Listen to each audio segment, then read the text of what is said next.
Hi students, welcome back to our channel. இன்னைக்கு இந்த வீடியோல என்ன பார்க்க போறோம் அப்படினு பாத்தீங்கன்னா simple word problem on percentage. Percentageல ஒரு சில problems வந்து பார்க்கலாம்.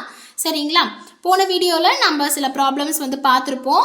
Increase and decrease percentage base பண்ணி பார்த்திருப்போம். இந்த வீடியோல some word problems வந்து பார்க்கலாம். First question என்ன கொடுத்திருக்காங்க? The difference between the value of the number increased by 25% and the value of the original number decreased by 30% is 22. What is the original number அப்படின்னு சொல்லி கேட்டிருக்காங்க. நமக்கு ஒரிஜினல் வேல்யூ கொடுக்கல. நமக்கு கேட்கறது what is ஒரிஜினல் வேல்யூ தான் கேட்குறாங்க. ஓகேங்களா, ஒரு குறிப்பிட்ட வேல்யூ இருக்குது. ஓகேங்களா, ஒரிஜினல் வேல்யூ இருக்குது, 25% இன்க்ரீஸ் ஆகுது. ஓகேங்களா, அந்த ஒரிஜினல் வேல்யூ 25% இன்க்ரீஸ் ஆகுது. ஓகேங்களா, அதான் இன்க்ரீஸ்டு பை 25%. அதுக்கப்புறம் அந்த வேல்யூ வந்து பார்த்தீங்கன்னா 30% வந்து பார்த்தீங்கன்னா டிக்ரீஸ் ஆகுது. சரிங்களா, புரிஞ்சிருக்கும்னு நினைக்கிறேன். அந்த ஒரிஜினல் வேல்யூ ஒரு குறிப்பிட்ட வேல்யூ இருக்குது, நம்ம சம்திங் எக்ஸ் வச்சுக்கலாம். அந்த எக்ஸுங்கிற அந்த ஒரிஜினல் வேல்யூ 25% இன்க்ரீஸ் ஆகுது. சரிங்களா, அப்புறம் 30% அந்த எக்ஸுங்கிற வேல்யூ டிக்ரீஸ் ஆகுது.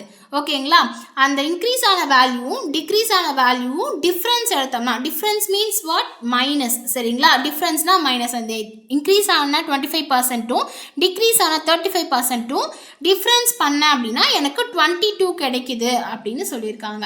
புரிஞ்சிருக்கும்னு நினைக்கிறேன். ஓகேங்களா, அப்படி இருந்துச்சுன்னா ஒரிஜினல் வேல்யூ எவ்வளோ என்னன்னு கேட்குறாங்க. அது எக்ஸ்ன்னு எடுத்தால் அந்த ஒரிஜினல் வேல்யூ என்ன, வேல்யூ என்ன அப்படின்னு சொல்லி கேட்குறாங்க. ஓகேங்களா, புரிஞ்சிருக்கும்னு நினைக்கிறேன். இங்கே ஒரிஜினல் வேல்யூ தெரியாது இல்லையா, அதனால் நான் இங்கே வந்து பார்த்தீங்கன்னா எக்ஸ் அப்படின்னு எடுத்துக்கிறேன். நமக்கு தெரியாத வேல்யூ நம்ம எக்ஸ்ன்னு டினோட் பண்ணுவோம். அதனால தான் ஒரிஜினல் வேல்யூ தெரியாது, அதனால் ஈக்குவல் டு எக்ஸ்ன்னு நான் வந்து டினோட் பண்ணிக்கிறேன். ஃபர்ஸ்ட் என்ன ஆச்சு, இன்க்ரீஸ்டு பை 25% தானே சொன்னாங்க. அதனால தான் இன்க்ரீஸ் பை 25% அப்படின்னு எழுதியிருக்கோம்.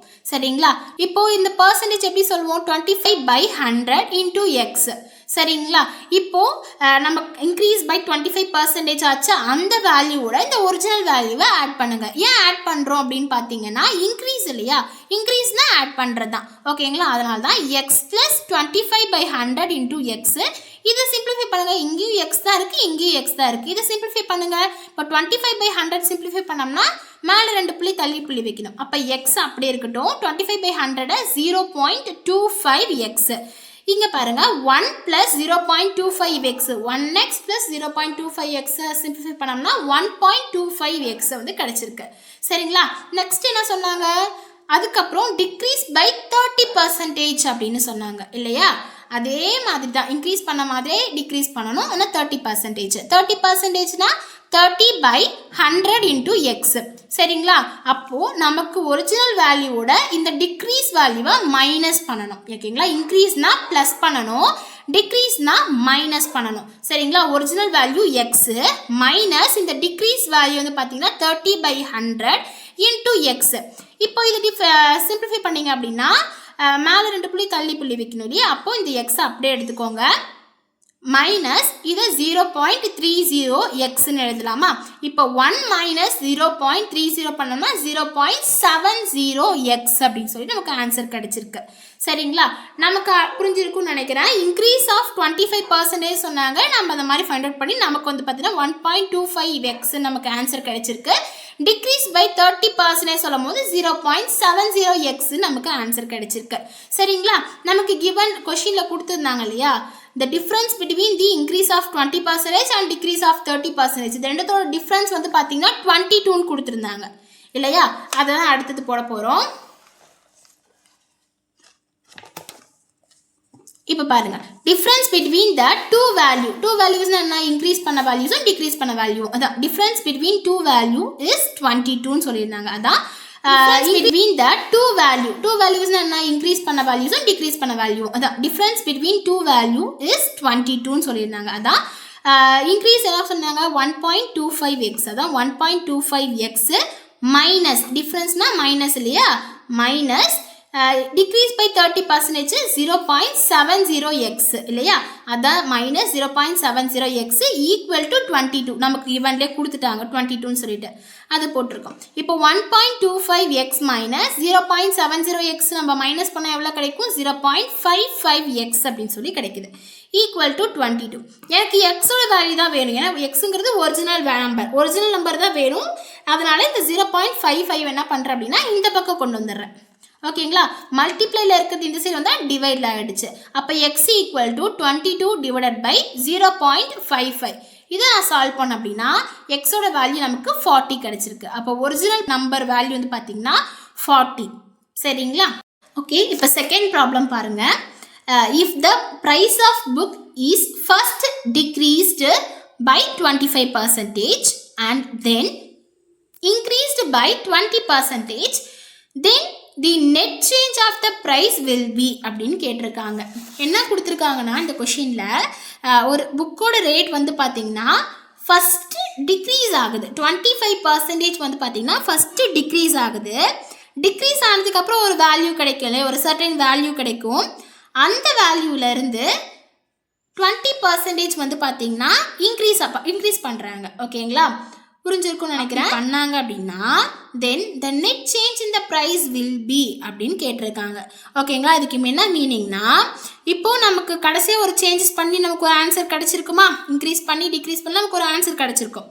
அந்த ஆன்சருக்கும் ஸ்டார்டிங்கில் இருந்த அந்த ஒரு ரேட்டுக்கும் ரெண்டுத்துக்குள்ள டிஃப்ரென்ஸ் எவ்வளோ, ரெண்டுத்துக்குள்ள வேறுபாடு எவ்வளோ இருக்குது, ஓகே, எவ்வளோ மாறி இருக்குது அப்படின்னு கேட்குறாங்க.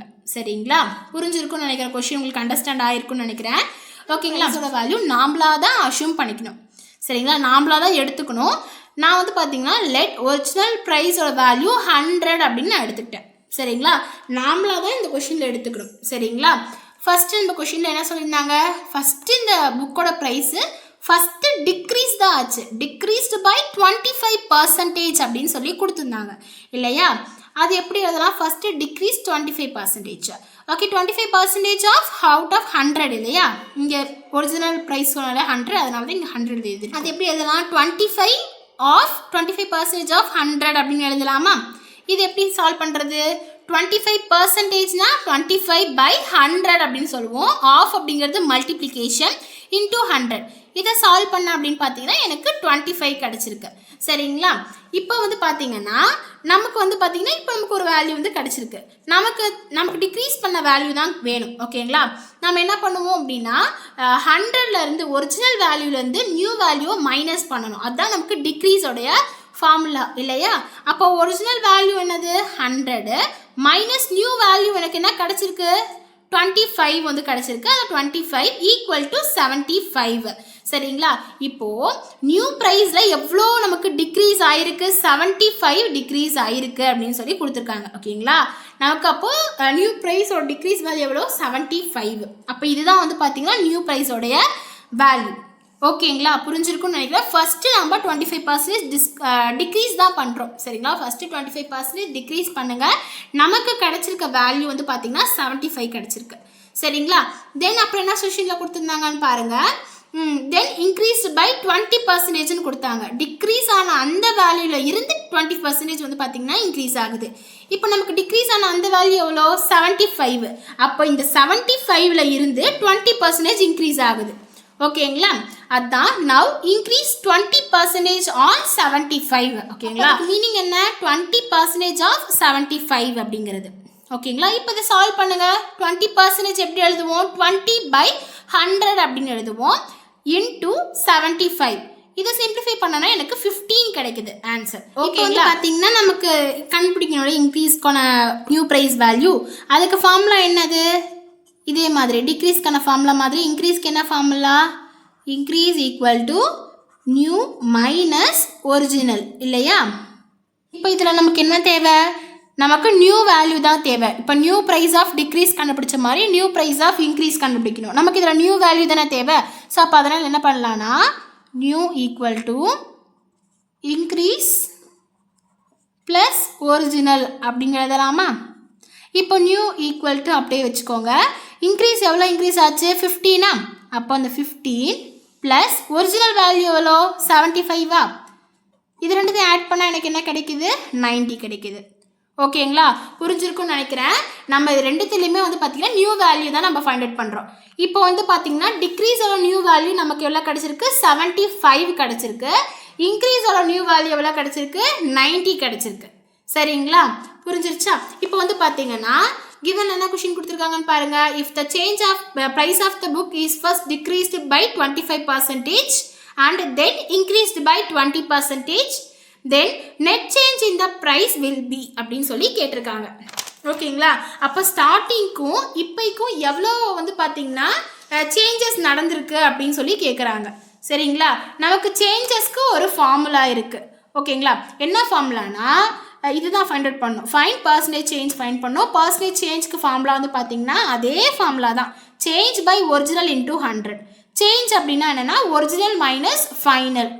ஓகேங்களா? Original value minus final value. ஓகேங்களா? ஒரிஜினல் வேல்யூ என்ன எடுத்திருந்தோம்? ஸ்டார்டிங். இப்போ நம்ம ஓகேங்களா மெயினாக இப்போ இதுதான் ஃபைனல் ஆன்சர். நியூ வேல்யூ நீங்கள் இந்த 90 தான் எடுக்கணும். சரிங்களா? ஏன் 90 தான் எடுக்கணும்? முன்னாடி பார்த்து அந்த நியூ ப்ரைஸ் ஆஃப் 75 ஏன் எடுக்கக்கூடாது அப்படின்னு வந்து கேட்கலாம். ஓகேங்களா? நம்ம கொஷின்லேயே கரெக்டாக கொடுத்துருந்தாங்க. என்னன்னா ஃபஸ்ட்டு டிக்ரீஸ் ஆகுது, அந்த இடத்துல இருந்து இன்க்ரீஸ் ஆகுது. ஓகேங்களா? அப்போ ஃபைனலாக நமக்கு நியூ வேல்யூ எவ்வளோ அப்படின்னு பார்த்தீங்கன்னா 90 தான். ஓகேங்களா?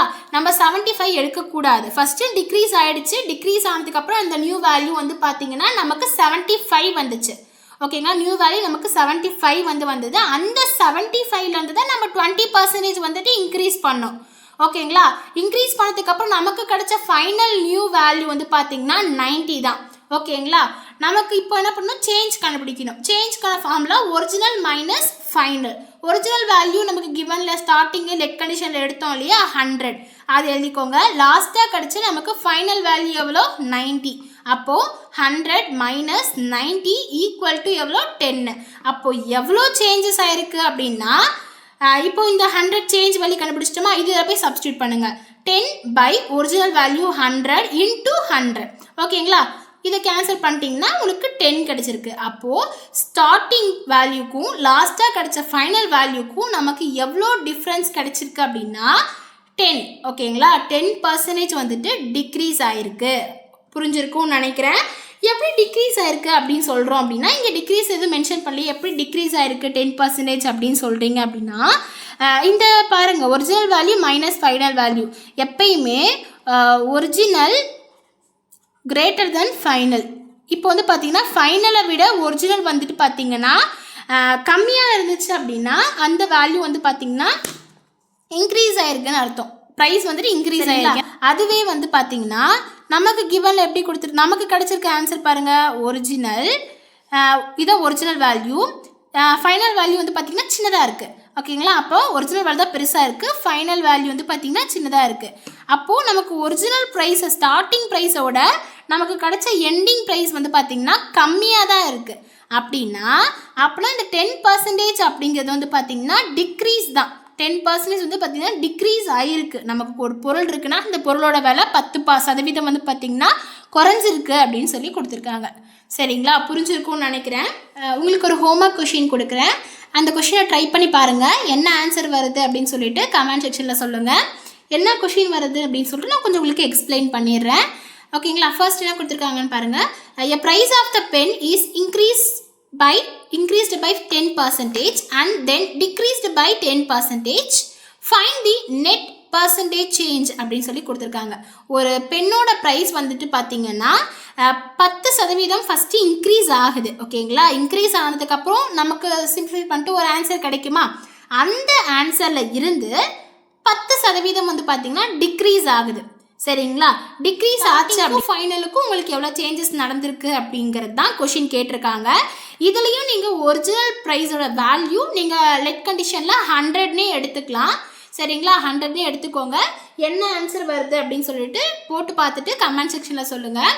புரிஞ்சிருக்கும்னு நினைக்கிறேன். பிடிச்சிருந்தா லைக், ஷேர் அண்ட் சப்ஸ்கிரைப் பண்ணுங்கள். Bye guys.